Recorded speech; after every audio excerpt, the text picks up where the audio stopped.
Apalagi kita mempelajari tentang tentang hal puasa adalah salah satu kewajiban, bahkan salah satu rukun ya dalam rukun Islam.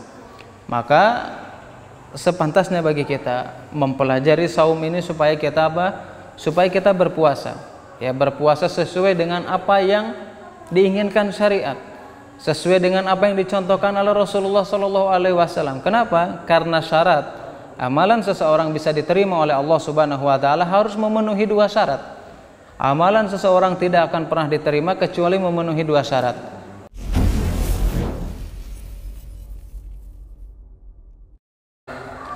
Wa may yudlil fala hadiyalah. Asyhadu an la ilaha illallah wahdahu la syarikalah wa asyhadu anna Muhammadan abduhu wa rasuluhu alladzi la nabiyya ba'da. Qala Allah Ta'ala fi kitabihil karim ba'da a'udzu billahi minasyaitonir rajim. Ya ayyuhalladzina amanu taqullaha haqqa tuqatih wa la tamutunna illa wa antum muslimun. Ya ayyuhan nasu taqu rabbakumul ladzi khalaqakum min nafsin wahidah wa khalaqa minha zawjaha wa batha minhuma rijalan katsiran wa nisaa'a wattaqullaha alladzi tasaaluna bihi wal arham innallaha kana 'alaikum raqiba. Ya ayyuhalladzina amanu taqullaha wa qulu qawlan sadida yuslih lakum a'malakum wa yaghfir lakum dzunubakum wa may yuti'illaha wa rasulahu faqad faza fawzan 'azima. Amma ba'du. Alhamdulillah, segala puji hanya milik Allah Subhanahu wa taala. Salawat dan salam tidak lupa senantiasa kita curahkan kepada Nabi penutup para nabi-nabi sebelumnya, yaitu Nabi Muhammad sallallahu alaihi wasallam beserta keluarganya, sahabatnya, tabi'in, tabi'ut tabi'in dan para pengikutnya yang senantiasa istiqomah di atas sunnahnya Nabi Muhammad sallallahu alaihi wasallam.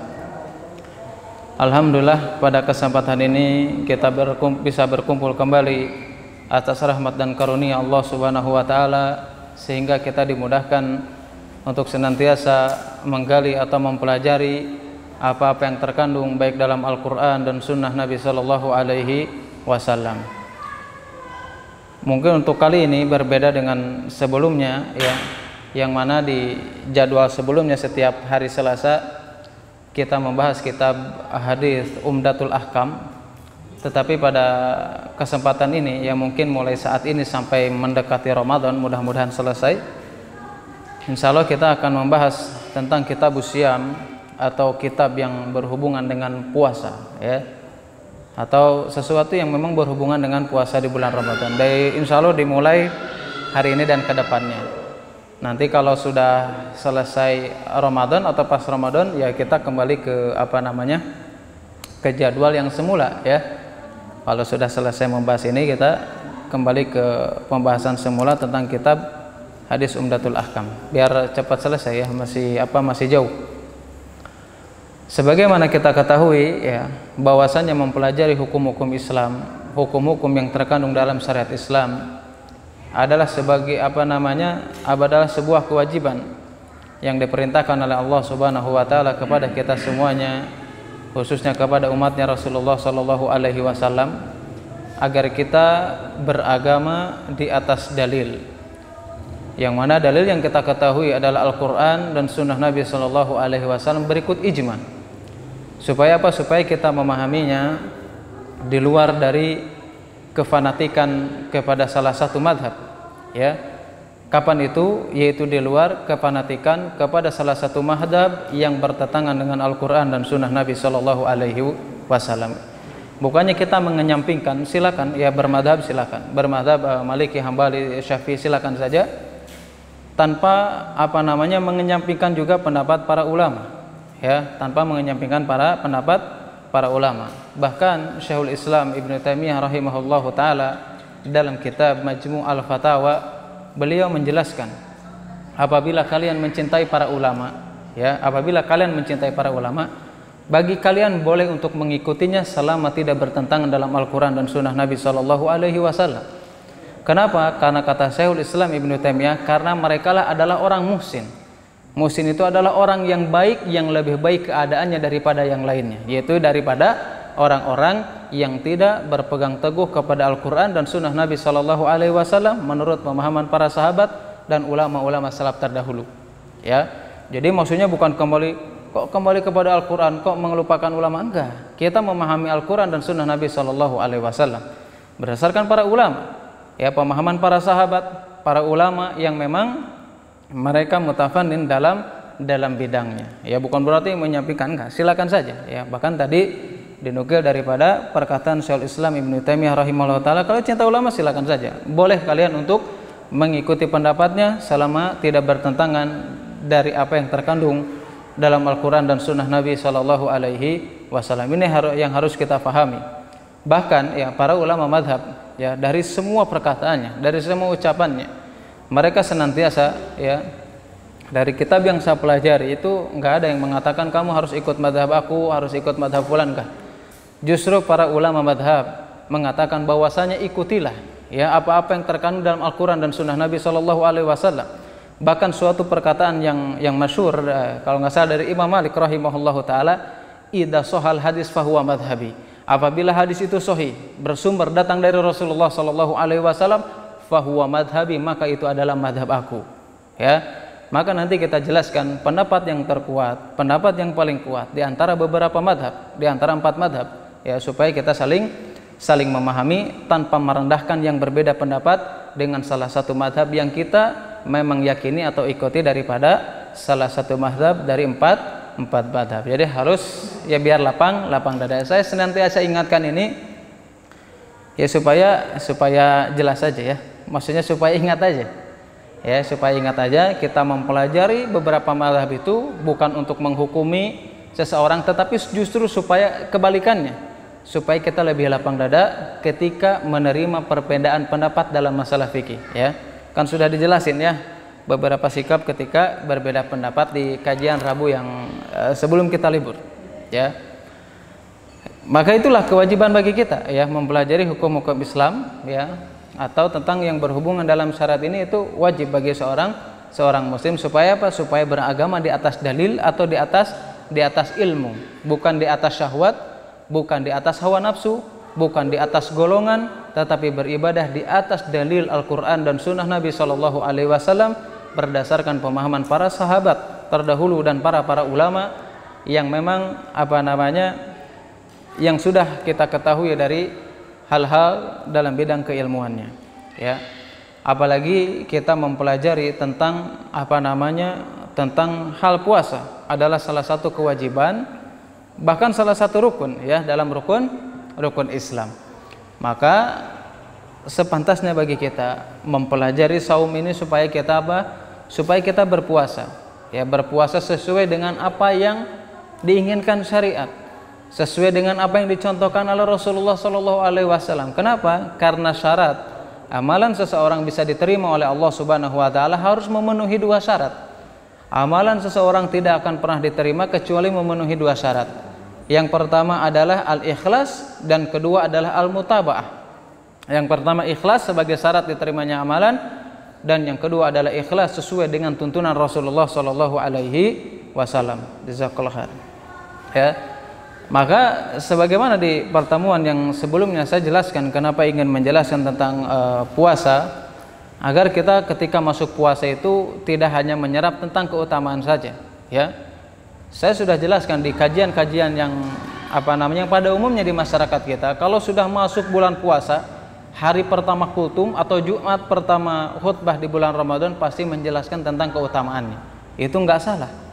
Tetapi yang ada yang sedikit masukan atau kurang dari situ, maka kita juga harus menjelaskan tentang hukum, tentang syarat, tentang yang membatalkan. Yang membatalkan itu kan banyak, ya, bukan hanya sekedar makan, minum, berhubungan suami istri, banyak. Ya, banyak di antara kaum muslimin tidak mengetahuinya. Makanya sebelum Ramadan harus kita persiapkan. Harus kita persiapkan sebaik mungkin supaya kita bertemu dengan Ramadan mampu menjalani kewajiban yang kita jalani ini sesuai dengan apa yang dituntunkan oleh Rasulullah SAW. Ya, mudah-mudahan, ya, kita semuanya bertemu di bulan Ramadan, bukan hanya bertemu saja dengan bulannya, tetapi mudah-mudahan kita mendapatkan keberkahan dari Allah Subhanahu wa taala, sehingga puasa yang kita lakukan ini, amalan yang kita lakukan di bulan Ramadan ini sebagai penyebab, sebagai sarana untuk membakar, menghapus dosa-dosa yang selama ini kita lakukan dengan puasa Ramadan dan amalan-amalan yang kita lakukan pada pada puasa di bulan Ramadan sebagai bulan yang penuh berkah yang diberikan oleh Allah Subhanahu wa taala khususnya kepada kita semua.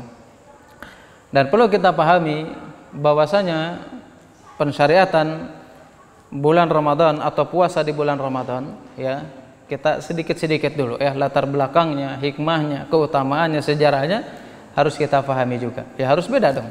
Orang yang sering ngaji sama yang enggak ngaji ya harus beda tentang memahami Ramadan ini, ya. Karena tidak berbeda, tidak sama antara orang yang berilmu dan orang yang tidak berilmu. Orang yang ngaji dan yang tidak ngaji juga harus berbeda dalam memahami puasa Ramadan.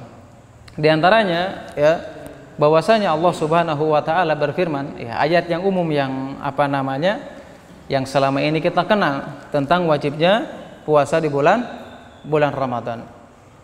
Perlu dijelaskan ya, puasa yang wajib itu ada.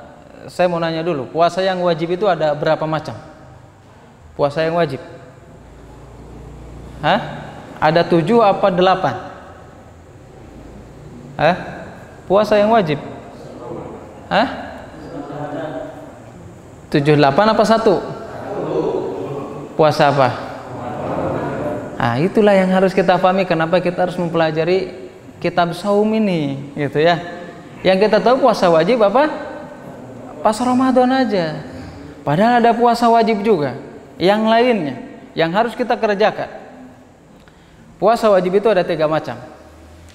Yang pertama wajib karena harinya itu sendiri. Diwajibkan karena harinya itu sendiri, yaitu apa? Puasa di bulan Ramadan. Yang kedua puasa yang wajib karena sebab. Ya, yang wajib karena sebab. Yaitu adalah puasa kafarat atau qada. Wajib nggak tuh? Wajib dilakukan. Ya, membayar puasa itu wajib, berarti macam yang kedua. Dan puasa yang ketiga yang sama-sama wajib selain puasa Ramadan dan selain puasa yang wajib karena sebab adalah puasa yang diwajibkan atas diri sendiri. Puasa apa itu? Kalau orang Sunda bilang nazar. Ya, orang Sunda. Tapi kalau dalam syariat gitu ya, dalam agama nazar. Nazar itu kan mewajibkan diri sendiri. Meskipun hukum nazar itu adalah makruh. Enggak boleh, makruh. Hukum orang bernadar itu makruh. Tetapi melaksanakan sesuatu yang kita nadar adalah hukumnya wajib. Nadarnya makruh, tetapi melaksanakan janjinya nadar itu adalah wajib. Jadi paham ya? Jadi kalau ditanya lagi nanti udah bisa. Kalau di sekolah pas daring, maksudnya bapak guru ditanya sama muridnya gimana ya? Ya karena lihat ke sini jadi ingat bapak guru. Enggak, pak guru ini juga sama ya. Ada Pak RT ditanya sama rakyatnya gitu kan. Jadi puasa yang wajib itu ada 3. Puasa Ramadan, puasa yang wajib karena harinya, kemudian puasa yang wajib karena sebab, karena alasan harus mengqadha kafarat, dan yang ketiga adalah puasa yang wajib adalah puasa yang dia diwajibkan atas diri sendiri, yaitu puasa nadar, atau dia bernadar untuk puasa. Karena ada yang seperti itu. Kalau sudah lulus saya mau puasa Senin Kamis kan gitu ya. Kalau IP-nya 3, sekian maka dia akan nadar. Ya sebetulnya para ulama berbeda pendapat, tapi jumhur ulama itu mengatakan hukumnya makruh. Tetapi menunaikannya adalah wajib. Yufuna bin nadri wa yakhafuna yawman kana syarruhu mustatira. Yufuna bin nadri wa yakhafuna kana yawma syarruhu mustatira. Maka wajib bagi kalian untuk memenuhi nadar kalian yang selama ini engkau janjikan. Ini wajib harus kita kerjakan. Jadi jelas ya, puasa yang wajib itu ada 3. Apa dalil yang menjelaskan wajibnya puasa di bulan Ramadan ya? Tentu kita juga sudah mengetahuinya ya, dalam surat Al-Baqarah ayat 183 bahwasanya Allah Subhanahu wa taala berfirman, ya ayyuhalladzina amanu kutiba alaikumusiyam kama kutiba alal ladzina min qablikum la'allakum tattaqun. Ayyaman ma'dudat sampai akhir ya. Ayat ini ya selain perintah mewajibkan kita untuk berpuasa di bulan Ramadan, ayat ini memiliki keutamaan, keagungan yang wajib kita renungkan. Ya, yang harus kita renungkan. Pertama dari kalimat ya ayyuhalladzina amanu, wahai orang-orang yang beriman. Ini memiliki keutamaan yang istimewa. Ya, yang harus kita renungkan pada ayat itu, jangan sampai tahulah kewajibannya itu pokoknya mah Al-Baqarah ayat 183. Tetapi kita nggak pernah merenungkan ayat tersebut. Di situ Allah Subhanahu wa taala berfirman, "Ya ayyuhalladzina amanu." Ya, konteksnya adalah orang-orang yang beriman. Ada faedah yang bisa kita ambil, di antaranya yang dijelaskan oleh para ulama, dan di antaranya adalah Abdullah bin Mas'ud radhiyallahu anhu. Beliau menjelaskan, apabila sebuah ayat yang menjelaskan di awal ayatnya atau di pertama kalimat ayatnya itu diawali dengan ya ayyuhalladzina amanu, wahai orang-orang yang beriman, ini menunjukkan ayat ini menjelaskan sesuatu perkara yang sangat penting yang wajib kita renungkan. Bahkan Abdullah bin Mas'ud menjelaskan tentang ayat itu, apabila kalian mendapati ayat yang diawali dengan ayat ya ayyuhalladzina amanu, maka persiapkanlah telingamu untuk mendengarkan dan merenungkannya. Kenapa? Ya, karena kata Ibnu Mas'ud radhiyallahu anhu menjelaskan, karena ayat yang diawali dengan ya ayyuhalladzina amanu di dalamnya berisi kebaikan yang wajib engkau lakukan dan keburukan yang wajib engkau tinggalkan. Ya, bahkan dalam Al-Qur'an banyak beberapa ayat yang diawali dengan ya ayyuhalladzina amanu. Ya, kurang lebih ada 90. Ada 90 ayat kurang lebih yang diawali dengan ya ayyuhalladzina amanu.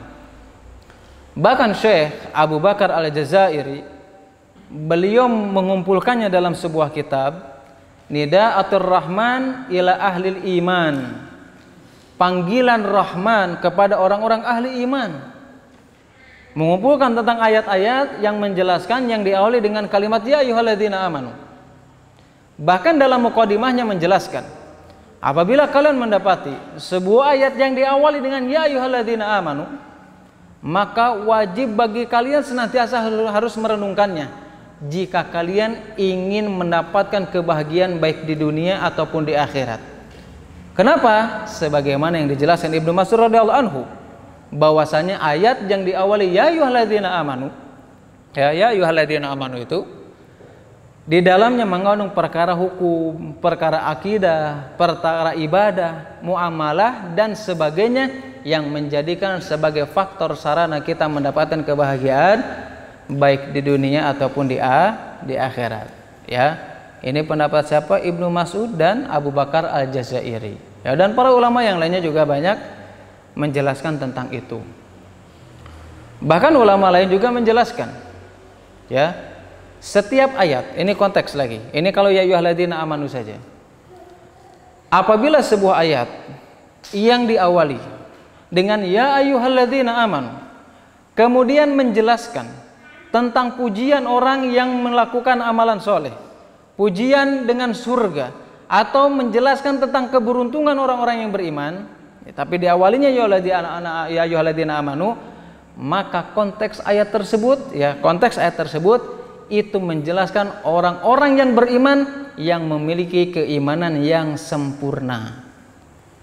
Ya, kalau tadi ya ayyuhalladzina amanu sudah jelas ya. Sekarang gini lagi ya ayyuhalladzina amanu, tapi dijelaskan tentang surga, tentang keutamaan orang yang beriman, tentang orang yang beruntung. Kalau ya ayyuhalladzina amanu kemudian dijelaskan tentang pujian dan yang lainnya, surga dan yang lain-lainnya, pokoknya yang enak-enak lah ya. Itu menjelaskan bahwasanya maksud orang beriman di situ adalah orang yang beriman dengan keimanan yang sempurna. Ya, keimanan sempurna. Tetapi kalau di situ dimulai dengan ya ayyuhalladzina amanu, kemudian dilanjutkan dengan perintah dan larangan, ya sebagaimana ayat ini mewajibkan puasa. Gitu kan? Ya ayyuhalladzina amanu kemudian dibarengi dengan apa? Dengan perintah untuk berpuasa atau diisi dengan larangan selanjutnya. Maka konteks orang yang beriman di situ adalah bercampurnya orang-orang beriman, baik yang sempurna, baik yang pertengahan ataupun lemah iman. Jelas ya? Nah, lumayan buat materi kultum nanti ini. gitu ya. Mungkin buat dakwah di status kan bagus itu, ya, menjelaskan tentang ya ayyuhalladzina amanu, masya Allah, gitu kan. Ini belum kutiba alaikumusiyamnya, kan begitu. Ya, jadi itu menjelaskan tentang iman. Kemudian ya, keutamaan yang lainnya, keutamaan yang kedua mungkin ya. Kenapa dipanggil dengan ya ayyuhalladzina amanu? Ya ayyuhalladzina amanu, dengan apa namanya, panggilan beriman. Para ulama menjelaskan kenapa dipanggil dengan kalimat ya ayyuhalladzina amanu, hai orang-orang yang beriman, adalah bentuk untuk menunjukkan konsekuensi keimanan seseorang. Maksudnya seperti apa? Seolah-olah ayat itu berkata, jika kamu beriman, maka wajib bagi kalian untuk melakukan puasa. Dan apabila jika kalian tidak beriman, maka pasti kalian akan meninggalkan puasa. Dan orang yang meninggalkan puasa, tidak beriman, di sini ada dua faktor, ada dua sebab. Ya, ada dua sebab. Ada orang yang meninggalkan puasa itu karena merasa dirinya sudah sampai derajat makrifat. Akhirnya apa? Akhirnya dia tidak tersentuh dengan syariat. Kalau sudah tidak tersentuh orang yang sampai derajat makrifat, ibaratnya dia udah menjadi orang dalamnya Allah Subhanahu wa taala, jadi nggak perlu ibadah lagi. Karena itu seperti itu. Secara garis besar orang yang sampai kepada derajat yang makrifat. Akhirnya apa? Dia meyakini bahwasanya dia tidak tersentuh dengan syariat wajibnya puasa. Apabila orang berkeyakinan seperti itu, ya, orang berkeyakinan seperti itu, meyakini bahwasanya dia tidak berhak, bahkan mengingkari tentang syariat puasa, meyakini tidak wajibnya puasa, maka para ulama bersepakat tentang kekufuran orang yang meninggalkan puasa tersebut. Ketika kapan? Ketika dia yakin bahwasanya puasa itu bukan kewajiban, atau dia yakin bahwasanya dia tidak tersentuh dengan wajibnya puasa karena sudah sampai derajat ma'rifat. Para ulama bersepakat di situ tentang kekufuran orang yang meninggalkan puasa tersebut. Tetapi orang yang kedua adalah orang yang meninggalkan puasa, ya, orang yang meninggalkan puasa, tetapi di situ dia tahu tentang apa namanya wajibnya puasa, tapi dia malas aja, pokoknya lagi malas. Pokoknya dia nggak mau puasa, tapi tahu puasa itu adalah bagian daripada syariat dan puasa itu diwajibkan. Ketika dia meninggalkan, memang para ulama itu berbeda pendapat. Ada yang mengatakan dia kufur, ada juga yang mengatakan dia terjerumus kepada dosa besar. Kenapa? Karena dia masih meyakini tentang wajibnya puasa. Tetapi mayoritas ulama yang saya pahami adalah berpendapat bahwasanya dia terjerumus kepada dosa besar ketika dia meyakini tentang wajibnya puasa dan dia tidak mau melaksanakan kewajiban puasa yang diperintahkan oleh Allah Subhanahu wa taala. Ya, jelas ya? Jelas? Enggak kecepatan kan? Enggak. Kalau enggak kecepatan nanti pertemuan yang akan datang ditanya harus jawab. Enggak ada alasannya. Harus jawab nanti, wah kemarin kecepatan, padahal ada videonya kan, bisa nonton kan gitu. Itu diantara kalimat ya ayyuhalladzina amanu. Udah berapa faidah ini? 2 apa 3? 3 ya. 3. Kemudian yang keempat, ini masih kalimat ya ayyuhalladzina amanu. Di situ konteksnya pasti semuanya pernah mempelajari bahasa Arab dasar. Ya enggak? Pastilah.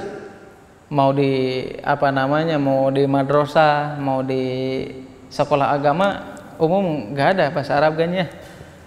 Nggak ada. Nggak apa-apa jawab ada juga, bahkan ditanya santai aja. Kalau kita pernah bahasa Arab, belajar bahasa Arab, kita tahu kalimat alladzi itu untuk siapa? Untuk laki-laki apa perempuan? Hah? Alladzi, alladzina amanu misalkan. Hah? Ini jangan-jangan belum pernah belajar bahasa Arab juga ya? Apa? Umumnya untuk siapa? Laki-laki apa perempuan? Alladzi itu kalimat umum untuk laki-laki. Kalau allati, allai itu umum untuk perempuan. Ya. Ini dalam Al-Qur'an kan banyak. Ya ayyuhalladzina amanu, gitu kan? Itu konteksnya untuk laki-laki kan secara bahasa. Tapi bagaimana kalau seandainya ada pertanyaan yang mengatakan, lah ini kan wajib puasa untuk laki-laki. Ayatnya untuk laki-laki, alladzina bukan allati. Ya? Berarti perempuan enggak wajib dong. Nah, gimana kalau ada pertanyaan seperti itu? Hah? Gimana ini? Secara bahasa memang ya alladzi itu adalah untuk laki-laki secara bahasa. Tetapi dalam hukum syariat, perintah yang diperintahkan untuk laki-laki itu mencakup untuk perempuan sebelum ada dalil yang menjelaskan secara terperinci bahwa itu menjelaskan untuk laki-laki ataupun perempuan. Setiap ayat yang di situ konteks bahasanya untuk perempuan maka mencakup untuk laki-laki, kecuali ada dalil yang tegas menjelaskan bahwasanya ini untuk laki-laki dan ini untuk perempuan. Dalam sebuah riwayat dari Abu Dawud, dari Imam Ahmad dan yang lainnya, bahwasanya Nabi Shallallahu Alaihi Wasallam bersabda, Innama nisa syaqaiqur rijal. Hadis ini sebagai kaidah, ya bahwasanya di situ dijelaskan innama nisa syaqaiqur rijal. Perempuan itu termasuk bagian daripada laki-laki. Hadis ini dijadikan kaidah. Jadi apa? Setiap perintah ataupun larangan yang konteks bahasanya untuk laki-laki mencakup perempuan. Setiap ayat yang memerintah dan melarang yang konteks bahasanya perempuan itu mencakup laki-laki, kecuali ada dalil yang menjelaskan bahwasanya ini khusus laki-laki dan khusus perempuan. Kenapa? Berdasarkan hadis Nabi Shallallahu Alaihi Wasallam dari Abu Dawud dan Ahmad bahwasanya Nabi Shallallahu Alaihi Wasallam bersabda apa? Innama nisa'u syaqaiqur rijal. Sesungguhnya perempuan itu bagian daripada laki-laki, terutama dalam masalah larangan dan perintah. Jelas ya. Jadi nggak ada yang bantah lagi. Ini untuk laki-laki, perempuan nggak wajib. Itu orang liberal ya kayak gitu. Orang-orang yang otaknya dangkal, ya, yang memasakkan hawa nafsu, ya daripada dalil. Itu udah orang liberal. Ya, yang penting rekening sudah masuk, langsung dia berkomentar dengan statusnya di Twitter, ya. Nauzubillahi min dzalik. Ya, nggak beda sama buzzer-buzzer itu. Ya. Ini ya ayyuhalladzina amanu. Kutiba alaikumus syiyam. Ya, kutiba alaikumus syiyam. Diwajibkan atas kalian berpuasa. Ya, sebagaimana diwajibkan atas umat-umat terdahulu. Kenapa di situ Allah menjelaskan wajib bagi kalian berpuasa dan disebutkan juga apa? Sebagaimana diwajibkan atas kalian, yaitu umat-umat sebelum umatnya Rasulullah Shallallahu Alaihi Wasallam. Ini juga ada beberapa faedah yang bisa kita ambil. Faedah yang pertama, kenapa Allah Subhanahu Wa Taala menjelaskan bahwasanya ketika diwajibkan kepada umatnya Rasulullah, kemudian menjelaskan wajib sebagaimana diwajibkan kepada umat terdahulu. Yang pertama, untuk menghibur kaum mukminin, kaum muslimin yang mereka melaksanakan kewajiban ibadah puasa. Kenapa? Karena puasa ini ya bukan sesuatu yang mudah. Bukan hanya sekedar meninggalkan makan saja, meninggalkan yang lain-lain yang dilarang dalam agama Islam. Tentu yang menjadi berat dalam puasa ini apa? Meninggalkan sesuatu yang mubah yang bisa kita lakukan menjadi haram bagi orang yang berpuasa. Ya, kita boleh makan kapan saja. Ya, berhubungan suami istri boleh kapan saja. Minum, gitu kan? Apapun yang bisa aktivitas dilakukan bisa. Yang kita sukai itu kan makan, minum, ya. Yang punya istri berhubungan suami istri. Meninggalkan sesuatu yang disukai laki-laki atau perempuan, ya, karena mengharapkan ridha Allah Subhanahu wa Ta'ala tentu bukan perkara yang mudah. Ya, kalau hanya sekedar mungkin menahan makan saja boleh saja. Tetapi harus menahan diri seseorang untuk berbicara kotor, berbuat zalim kepada orang lain, menghina orang lain, atau menjelaskan tentang aib orang lain. Gitu ya. Kenapa dijelaskan? Untuk menghibur kepada kaum muslimin, umatnya Rasulullah Shallallahu Alaihi Wasallam, yang mereka melaksanakan kewajibannya itu supaya mereka tidak berat, memiliki beban ketika melaksanakan kewajiban puasa. Kenapa?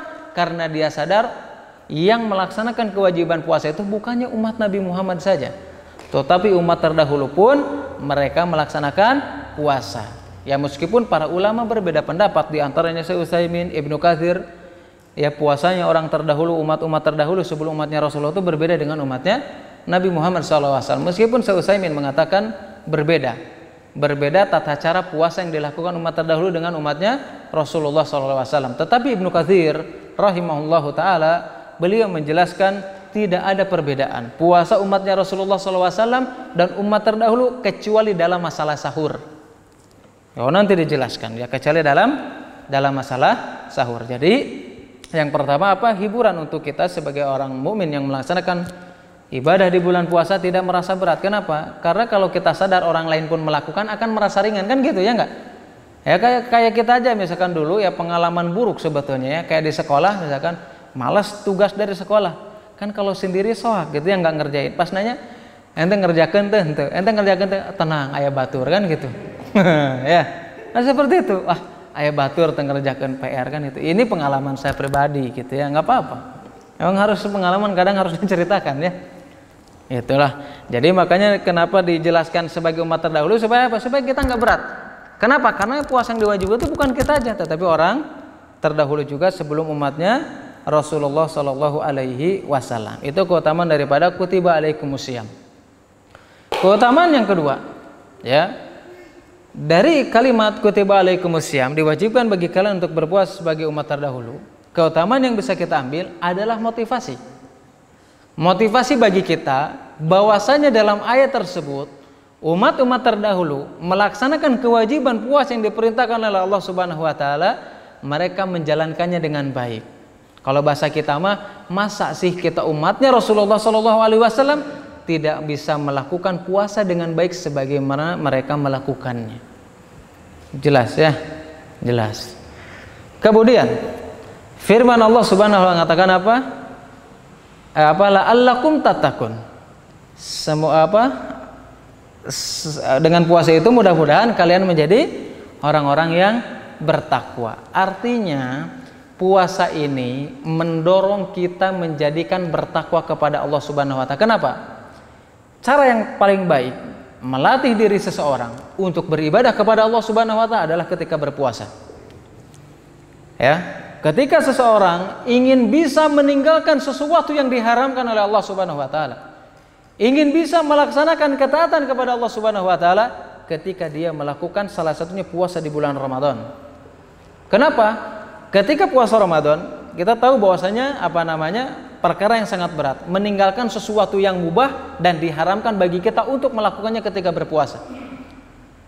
Apabila kita mampu melewati puasa Ramadan dengan yang diperintahkan sesuai dengan syariat, tentu pasti dia akan bisa meninggalkan sesuatu yang diharamkan oleh Allah Subhanahu wa taala di luar puasa Ramadan yang kita lakukan.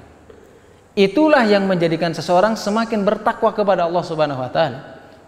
Kemudian alladzina bertakwa ini sebagai penjelasan kepada kita bahwasanya puasa itu bukan hanya sekedar untuk menyehatkan badan saja. Tetapi intinya untuk bisa kita bertakwa. Makanya para ulama itu mengomentari hadis yang selama ini yang mungkin kita mengetahuinya. Itu hadisnya sanadnya lemah dan maknanya itu agak sedikit bukan menyimpang sedikit keliru.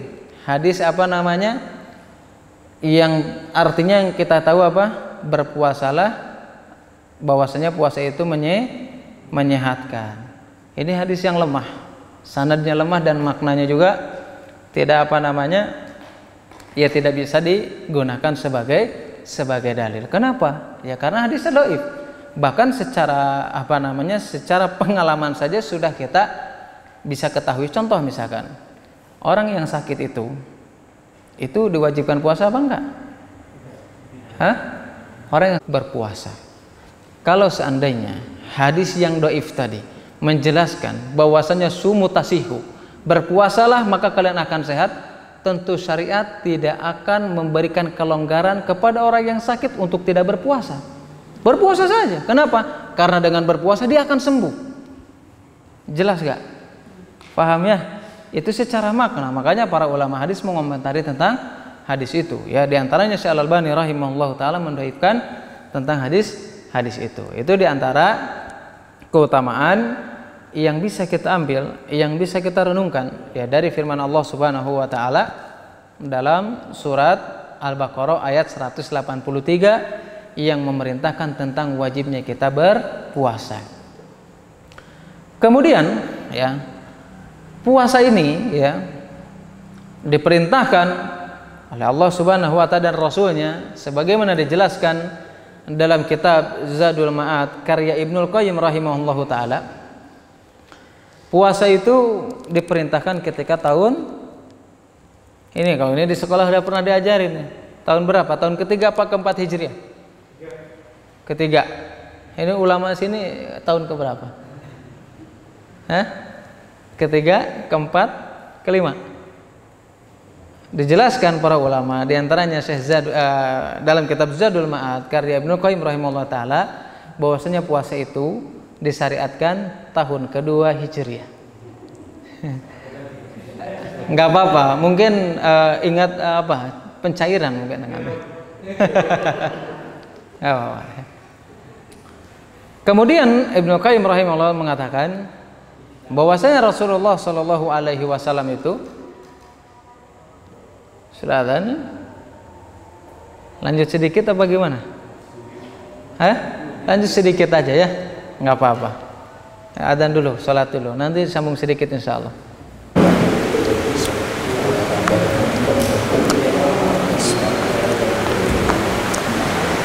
Alhamdulillahilladzi arsala rasulahu bil huda wa dinil haq liyudhhiru ala dini kullihi wa kafa billahi syahida. Sebelumnya sudah kita bahas yaitu faidah atau keutamaan yang terkandung yang wajib kita renungi dalam salah satu firman Allah Subhanahu wa taala dalam surat Al-Baqarah ayat 183 yang menjelaskan tentang kewajiban bagi kita selaku orang-orang yang beriman, yaitu melaksanakan puasa di bulan Ramadan ya. Bahwasannya dijelaskan oleh Al-Imam Al-Hafidz Ibnul Qayyim rahimahullahu taala dalam kitab Zadul Ma'ad bahwasanya puasa diperintahkan yaitu tahun kedua Hijriah ya. Bahkan Al-Imam Ibnul Qayyim rahimahullahu taala menjelaskan bahwasanya puasa yang dilakukan oleh Rasulullah sallallahu alaihi wasallam selama hidupnya itu 9 kali. Kemudian puasa yang diwajibkan pada bulan Ramadan ini ya, yang selama ini kita laksanakan sebelum diwajibkan oleh Allah Subhanahu wa taala itu memenuhi beberapa tahap, melalui beberapa tahap. Bukan melalui beberapa tahap atau beberapa fase. Ada 3 fase, ada 3 tahapan ya, puasa ini diwajibkan oleh Allah Subhanahu wa taala. Ini salah satu kasih sayang Allah Subhanahu wa taala kepada makhluknya ya, rahmatan lil alamin. Kasih sayang Allah Subhanahu wa taala kepada makhluknya, tidak langsung memerintahkan langsung wajib puasakan. Tetapi bertahap, ada 3 fase yang dilalui ketika Allah Subhanahu wa taala mewajibkan ya umatnya Rasulullah sallallahu alaihi wasallam berpuasa. Fase yang pertama, diwajibkan puasa itu dibarengi dengan pilihan. Ya, jadi diwajibkan kemudian diberikan pilihan. Jadi kalau seandainya seseorang mau berpuasa ya silakan berpuasa. Tetapi kalau tidak berpuasa silakan aja. Meskipun dia mampu untuk melakukannya. Tapi dengan syarat dia membayar fidyah. Dan ini dijelaskan dalam surat Al-Baqarah ayat 183 sampai 184.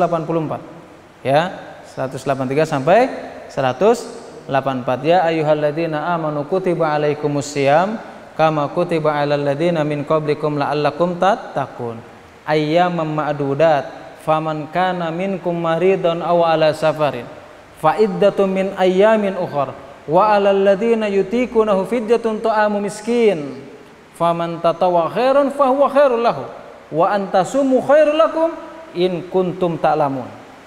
Ya, ayat ini menjelaskan bukti bahwasanya tahapan puasa diwajibkan yang pertama itu bolehnya dibolehkan berpuasa, dan dibolehkannya dia tidak berpuasa meskipun dia mampu untuk melakukannya, dan dia harus membayar fidyah. Firman-Nya apa? Tadi dalam surat Al-Baqarah ayat 184,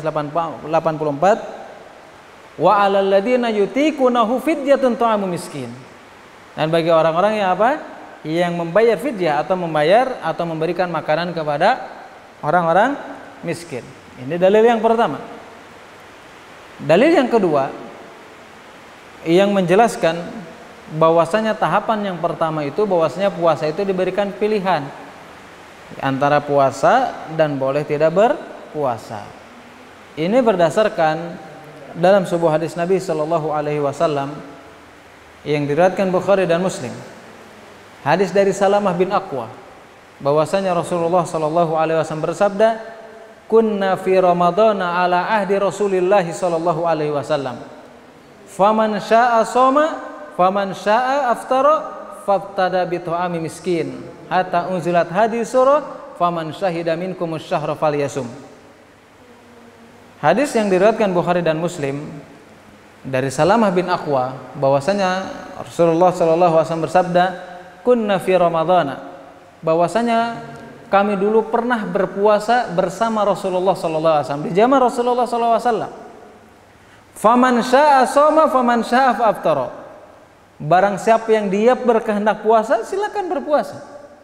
Dan barang siapa yang dia tidak mau melakukan puasa, ya silakan saja. Tetapi apa? Fattada bi ta'ami miskin. Tetapi wajib bagi dia untuk memberikan makanan kepada siapa? Kepada orang-orang miskin. Ini tahapan yang pertama. Ya, tahapan yang pertama. Kemudian dalam hadis tersebut dijelaskan apa? Tahapan ini sampai turunnya ayat Allah Subhanahu wa taala dalam surat Al-Baqarah ayat 185 ya, kalau nggak salah, faman syahida minkumus syahra falyasum. Barang siapa yang bertemu, yang hadir di bulan tersebut, maka wajib bagi dia untuk berpuasa. Syariat ini yang pertama ini kemudian dihapus. Ya, ketika turunnya firman Allah dalam surat Al-Baqarah 185 dihapus.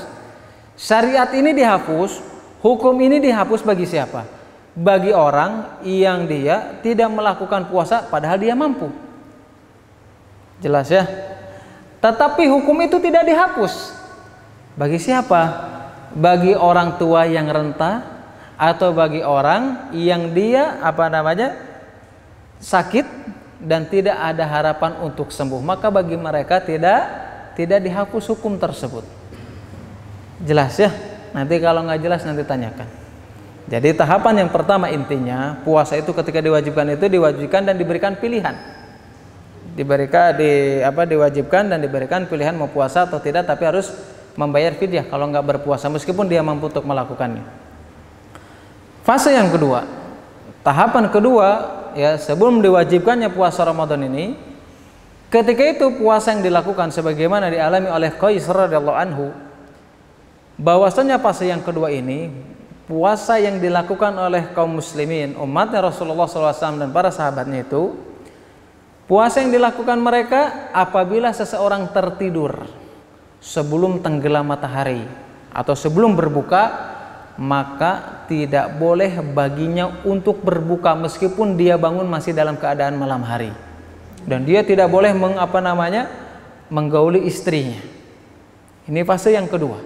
Ya, secara singkatnya seperti itu ya. Fase yang kedua itu puasanya semuanya puasa, tetapi nggak boleh tidur sebelum berbuka atau sebelum terbenam matahari. Kalau orang sudah tertidur, ya, maka dia tidak boleh berbuka sampai dia berpuasa dan berbuka hari berikutnya.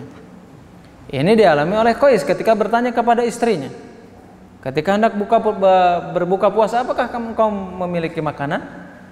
Kemudian istrinya mengatakan, aku tidak memiliki makanan, dan aku akan mencarikan makanan untuk kamu, yaitu untuk berbuka. Ketika istrinya mencarikan makanan, Qais ini tertidur sampai nunggu istrinya bawa makanan.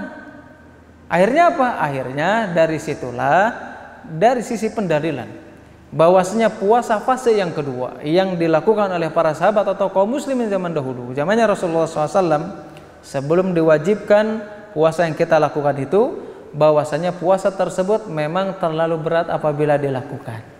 Kan banyak orang yang berpuasa misalkan ya, sudah aktivitas capek jauh, misalkan pulang nunggu buka, banyak juga yang nundutan di rumah ya.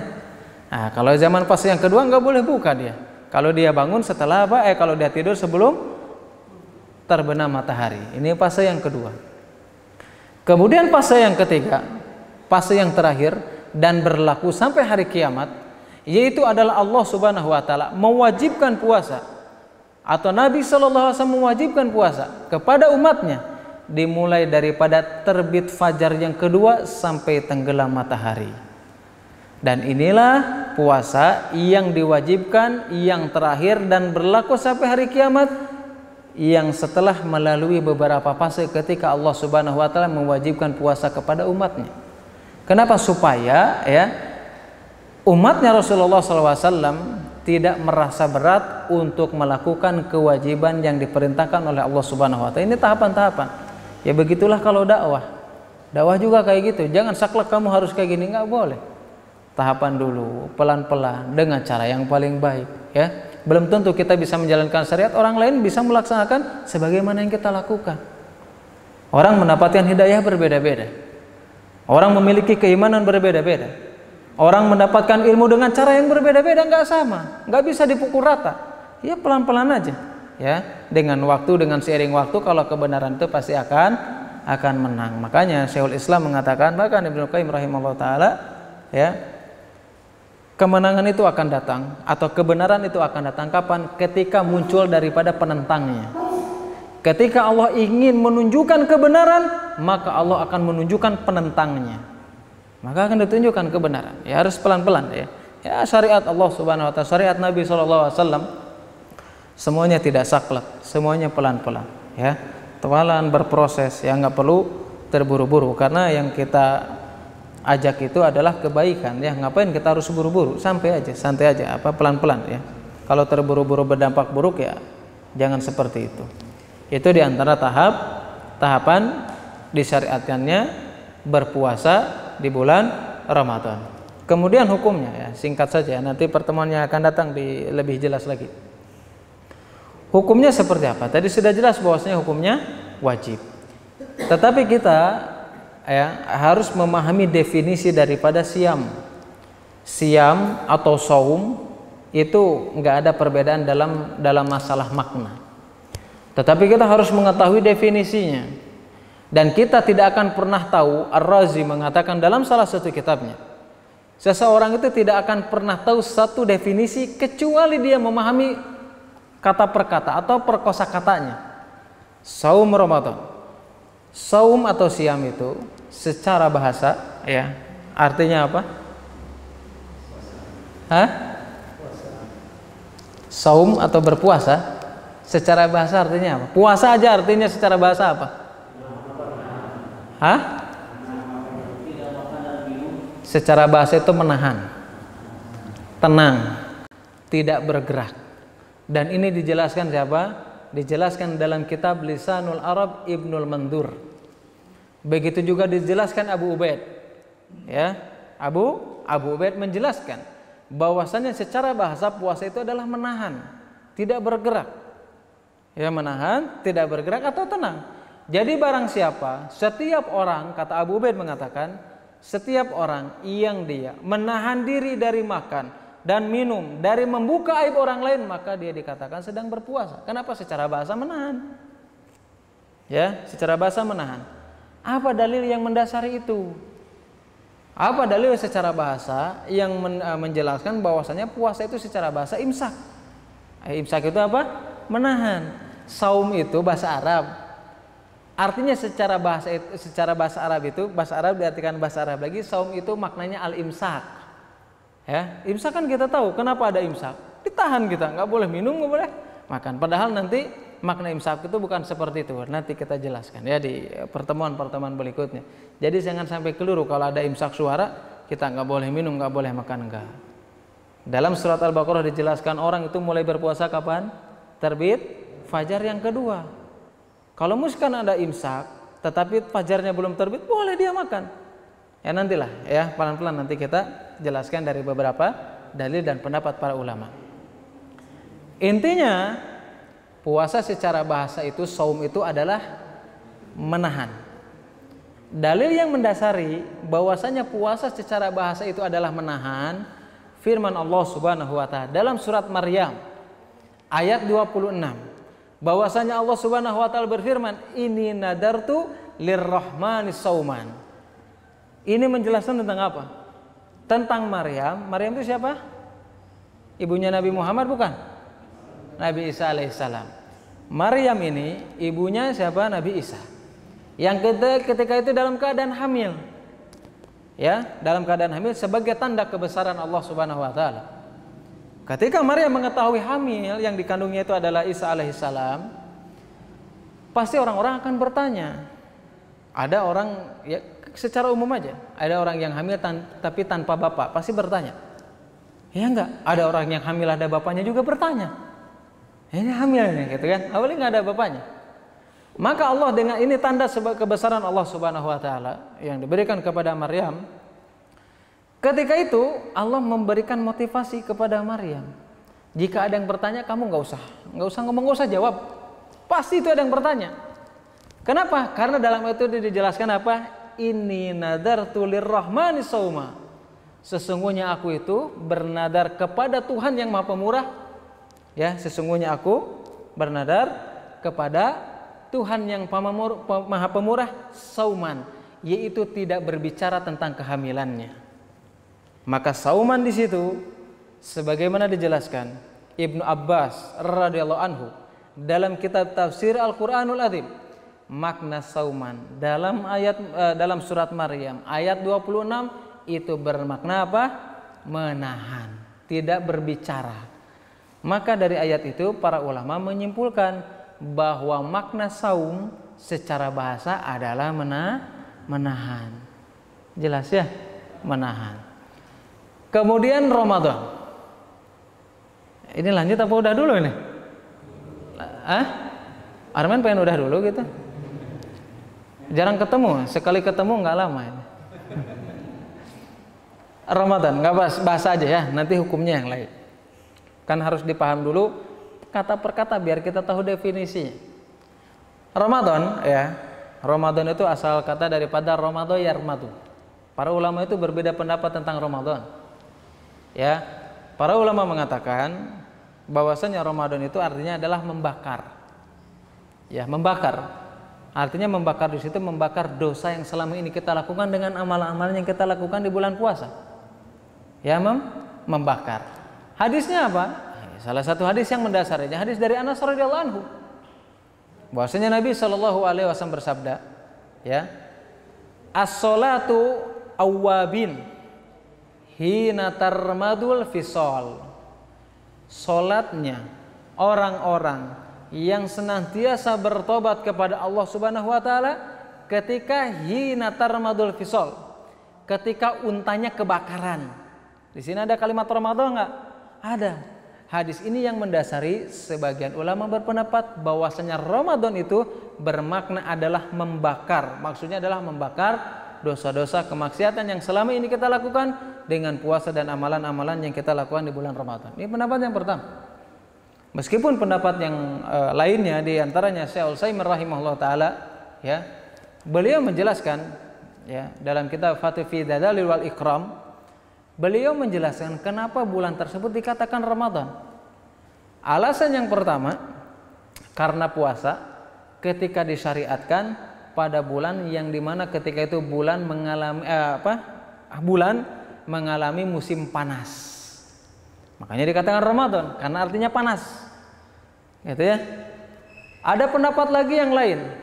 Ya, pendapat Al-Imam Asy-Syaukani dalam kitab Fathul Qadir. Ya, dengan makna yang sama bahwasanya Ramadan bermakna adalah membakar dosa kemaksiatan yang kita lakukan. Ada berapa makna ini? 3 kan? Kemudian makna yang keempat yang dijelaskan dalam kitab Syarah Al-Umdah karya Syekhul Islam Ibnu Taimiyah rahimahullah taala bahwasanya Ramadan itu tidak memiliki arti sebagaimana bulan-bulan yang lainnya. Ini pendapatnya Syekhul Islam. Inilah perbedaan para ulama ketika memahami bulan Ramadan ya. Yang terakhir, apa sih makna puasa secara istilah? Kan bahasa sudah tuh. Secara istilah seperti apa? Secara istilah sebagaimana dikatakan Ibnu Abdul Bar dan yang lainnya, puasa secara definisi atau secara istilah itu secara syar'i adalah seorang muslim, ya, dia menahan tidak makan, tidak minum, tidak berhubungan suami istri, dan tidak melakukan sesuatu yang memang dilarang oleh syariat ketika dia berpuasa. Yang dimulai dari terbit fajar, yang kedua, dan diakhiri dengan tenggelam matahari dengan niat dia mendekatkan diri kepada Allah Subhanahu wa taala. Inilah puasa Ramadan. Inilah puasa. Kalau dia berpuasa menahan makan dan minum, tetapi ya tidak didasari dengan niat untuk mendekatkan diri kepada Allah Subhanahu wa taala, dia tidak termasuk puasa dalam kategori ini. Kenapa? Karena banyak orang yang menahan makan dan minum itu karena nggak suka makan misalkan. Banyak orang yang nggak makan dan minum kenapa? Karena diet misalkan. Ya, menjaga tubuhnya dan sebagainya. Makanya makna puasa itu menahan diri dari makan dan minum, berhubungan dengan hubungan suami istri, atau tidak melakukan sesuatu yang dilarang yang ditentukan dalam syariat yang bisa membatalkan orang ketika berpuasa. Yang dimulai semenjak terbitnya fajar yang kedua dan diakhiri dengan tenggelamnya matahari, didasari dengan niat mendekatkan diri kepada Allah Subhanahu wa taala. Harus ada niat mendekatkan diri. Ya, kalau nggak ada niat nanti dihitungnya puasanya puasa diet, ya, puasa yang lainnya, ya. Itu mungkin sekilas, ya, sekilas tentang makna definisi puasa ayat Allah Subhanahu wa taala. Mudah-mudahan bisa difahami, ya. Di pertemuan yang akan datang insya Allah kita bahas lagi lebih lanjut lagi dan lebih luas lagi, ya. Karena saya sudah janji lanjutkannya sedikit sebentar, ya. Nanti takut kapok nggak ngaji lagi. Inilah mungkin yang saya bisa sampaikan, ya, kurang lebihnya mohon maaf. Mudah-mudahan bermanfaat khususnya bagi saya pribadi, umumnya bagi jamaah sekalian. Mudah-mudahan yang sedikit ini tentang puasa ini mendatangkan keberkahan kepada kita sehingga kita bisa bertemu di bulan yang mulia, bulan yang penuh dengan kenikmatan atau keberkahan yang diberikan oleh Allah Subhanahu wa taala. Allahumma inni a'udzubika min ilmi la yanfa wa min qalbi la yakhsha wa min nafsi la tasba wa min da'wati la yustajabu laha. Subhanakallahumma wa bihamdika asyhadu an la ilaha illa anta astaghfiruka wa atubu ilaik. Wassalamualaikum warahmatullahi wabarakatuh.